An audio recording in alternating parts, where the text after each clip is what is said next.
Assalamualaikum warahmatullahi wabarakatuh. Nabi menyebut dia sebagai hadimal ladzat, yang menghancurkan segala kenikmatan. Nikmat makanan, nikmat popularitas, nikmat kekuasaan, nikmat harta, hancur semuanya. Apalah yang mengalir untuk mereka saudara-saudara kita yang sudah berpindah ke alam barzah.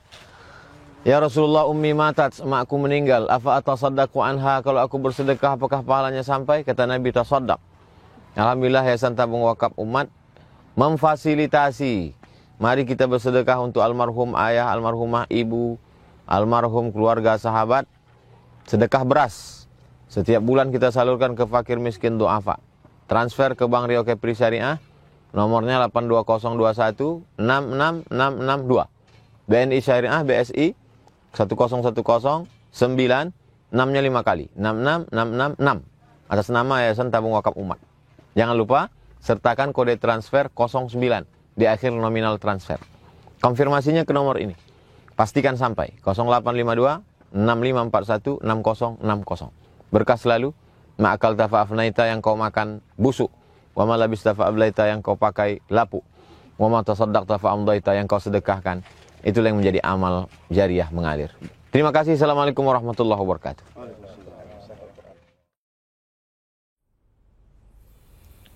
Bismillah. Assalamualaikum warahmatullahi wabarakatuh. Alhamdulillahilladzi an'amana bi ni'matil iman wal islam. Wassalatu wassalamu ala asyrafil anam, sayyidina wa nabiyyina wa habibina wa syafi'ina wa qurrati ayunina wa maulana Muhammadun sallallahu alaihi wasallam. Subhanaka la ilma lana illa ma 'allamtana innaka antal alimul hakim. Rabbi yassir wa la tu'assir, ya Rabbi tammim bi khair. Puja dan puji syukur kita kepada Allah dengan mengucapkan kalimat alhamdulillahi rabbil alamin.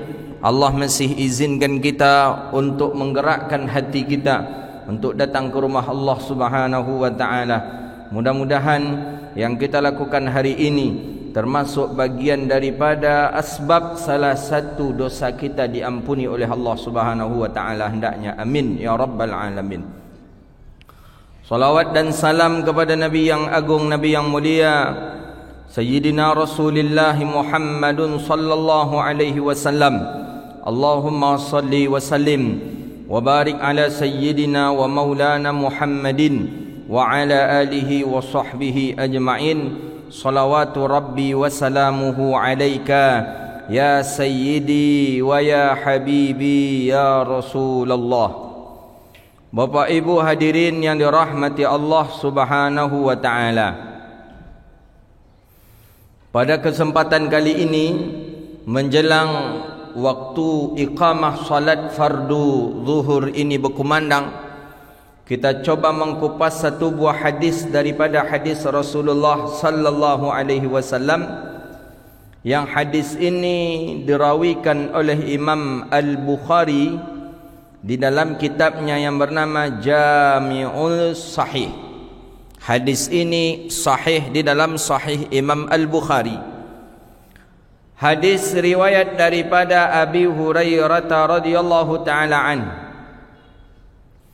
Apa kata Nabi sallallahu alaihi wasallam? At-tatha'ubu minasyaitan. Ini larangan daripada kita menguap dan membuka mulut. Dalam bab adab ini ada dalam Kitabul Adab. Dalam Kitabul Adab membahas tentang menguap. Ada adab dalam menguap. Salah satu mukjizat daripada diri Nabi, Nabi tak pernah menguap. Seumur hidup Nabi tak pernah menguap. Kenapa Nabi tak pernah menguap? Ya, karena hadis ini menjelaskan apa sebenarnya menguap ini. Kenapa kita menguap ini? Kalau menurut orang kesehatan, menguap ini katanya bagian daripada kurangnya oksigen di tubuh. Ketika oksigen kurang di tubuh, maka kita sering menguap. Nah, ini kata orang kesehatan. Tapi kita berbicara menurut kacamata hadis Nabi sallallahu alaihi wasallam. Apa kata Nabi sallallahu alaihi wasallam? At-tatha'ubu minasyaitan. Menguap itu daripada syaitan, kata Nabi. Bukan kurang oksigen rupa syaitan rupanya maka kita menguap. Karena memang ada orang yang kadang dia mengantuk ataupun apa, tapi tak juga menguap dia, ada. At-tasa'ubu minasyaitan. Menguap itu daripada syaitan, kata Nabi. Ini menurut kacamata hadis.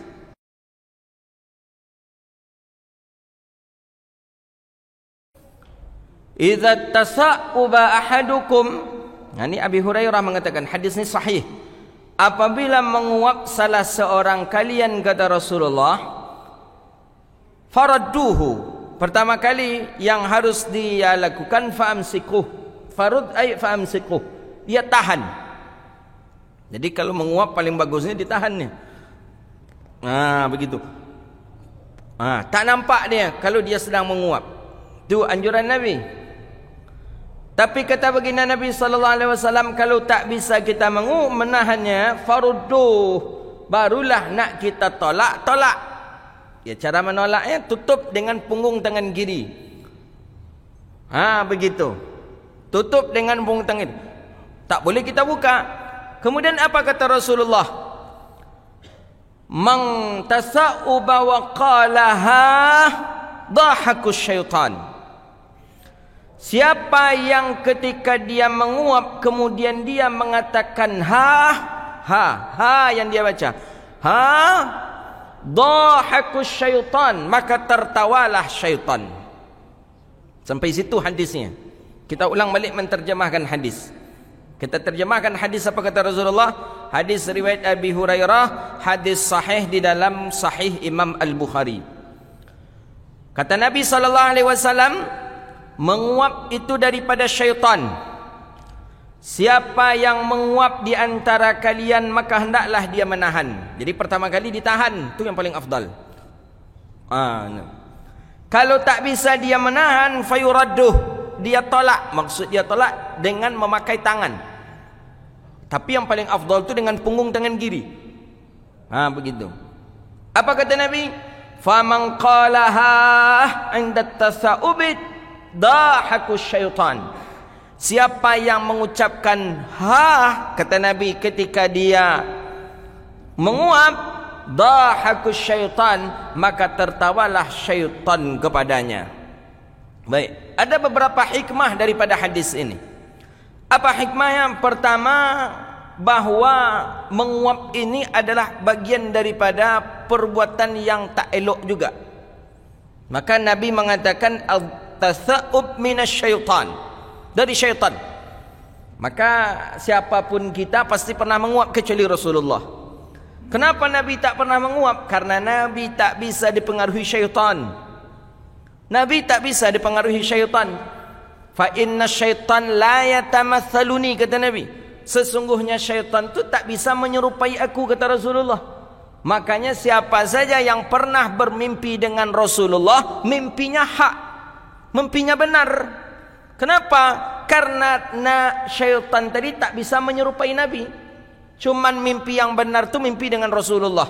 Selain daripada Nabi, itulah yang disebut dengan bunga-bunga tidur namanya. Jadi kalau ada kita mimpi Nabi, berarti itu betul Nabi. Begitu dalam hadis sahih, man ra'ani fil manam fasayarani fil yaqadhah, man ra'ani fil manam fara'ahuhul haq, atau kama qala. Siapa yang melihat aku dalam tidur, maka dia melihat aku dalam dunia nyata. Siapa yang melihat aku dalam tidur, maka penglihatannya itu benar, kata Rasulullah. Kenapa? Fa inna syaitan la yatamathaluni. Sesungguhnya syaitan tidak bisa menyerupai aku. Maka kalau ada kita yang mimpi dengan mimpi Rasulullah, berarti mimpi itu benar. Cuman di mana kita tahu kalau itu Rasulullah? Ya dalam mimpi. Bukan setelah dari mimpi, tidak. Awak tahu kalau itu Rasulullah itu di mana? Dalam mimpi. Ya dalam mimpi itu langsung, saya mimpi dengan Rasulullah tadi. Tapi kalau umpamanya setelah mimpi dia baru sadar yang dalam mimpi tadi adalah Rasulullah, itu dusta itu. Jadi umpamanya katanya, dan malam tadi mimpi, tapi rasul-rasulnya agak-agaknya Nabi mungkin. Itu tidak ada tuh. Apa tuh Nabi? Iyanya orangnya pakai baju putih, jenggotnya putih, kemudian serba bercahaya. Agak-agaknya rasa dia Nabi tu. Inyo tahu di mana setelah dia bangun daripada tidur. Itu dusta. Itu bukan seperti itu mimpi Rasulullah. Mimpi Rasulullah tu di dalam tidur, ketika mimpi itu kita tahu bahawa itu Rasulullah. Sehingga ketika kita bangun dari tidur, kita langsung meyakini kalau yang tadi itu adalah Rasulullah. Buktinya dalam mimpi sudah dikenalkan dengan Rasulullah sallallahu alaihi wasallam.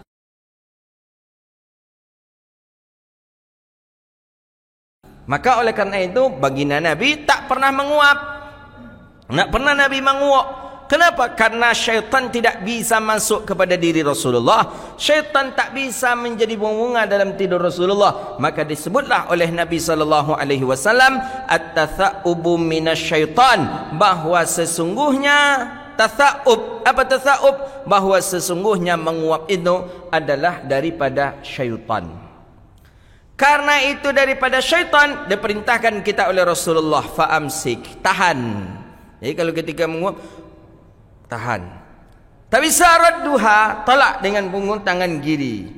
Kemudian apa? Ini ujung hadis ni yang sangat berbekas sekali. Wa man qalaha, siapa yang mengucapkan dhahakus syaitan, tertawalah syaitan. Maksudnya apa? Sebagian ulama mengatakan haram hukumnya mengeluarkan suara ketika menguap. Jadi kadang kita anggap sepele kadang. Makanya perangai wak kadang setan monde setan kadang panggil. Kadang memang kerja setan tu wak kerja kan. Dhahak. Kadang dalam masjid kadang panggil. Apalagi bulan puasa tu menguap lama aja. Dhahakus syaitan.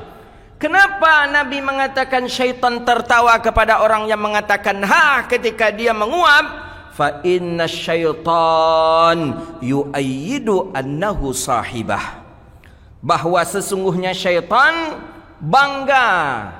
Apa yang membuat syaitan bangga? Biasanya orang bangga, orang bahagia itu kan tertawa biasanya. Jarang orang bahagia tapi menangis, jarang.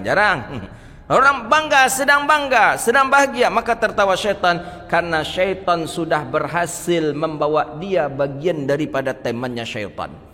Jadi secara tidak langsung hadis mengatakan kalau ada kawan awak yang sabit aja lainnya setan. Yang itu aja secara tidak langsung. Nabi mengatakan kalau wangi kawan tadi, woi setan yang kanya. Betul cocoknya. Nabi menyebut aku setannya. Baca hadis kau. Man qala inda tatha'ubi dhahakus syaitan. Orang yang mengatakan ketika menguap, maka dia adalah temannya syaitan. Hadis ini sahih dalam sahih Imam Bukhari. Maka oleh karena itu, kadang menurut kita kan menguap ni suatu perkara yang biasa kadang. Menguap ni biasa. Semua kita pernah menguap, hal yang biasa. Ternyata hal biasa itu membuat kita sama martabat dan darajat kita sama seperti syaitan. Maka oleh karena itu, dari menguap saja, mungkin kalau kita pandang apalah menguap ini, ternyata menguap pun diatur oleh agama. Itulah nikmatnya kita beragama Islam ini. Mandi diatur, makanan diatur, cara tidur diatur, sampai mengunyah makanan pun diatur dalam agama. Bukan setakat itu saja, buang air kecil, buang air besar pun diatur kita oleh agama. Kadang kita pikir, apalah setakat mengeluarkan kotoran itu harus diatur pula oleh agama. Payah jawab ke toilet itu, duduk, kalau lah selesai.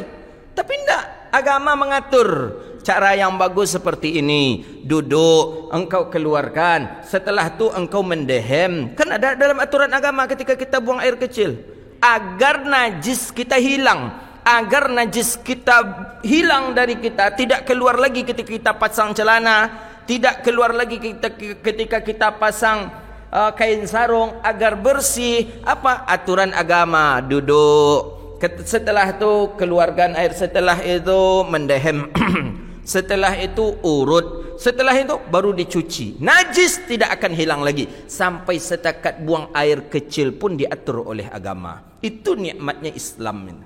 Menguap pun diatur oleh agama. Menguap, apalah orang nak menguap saya? Ternyata Islam mengaturnya. Kenapa Islam mengatur sampai hal yang sekecil itu? Karena Islam khawatir pengikutnya, umatnya masuk ke dalam neraka disebabkan karena melanggar aturan. Itu nikmatnya kita jadi umat Nabi Muhammad. Sayang Nabi Muhammad kepada kita.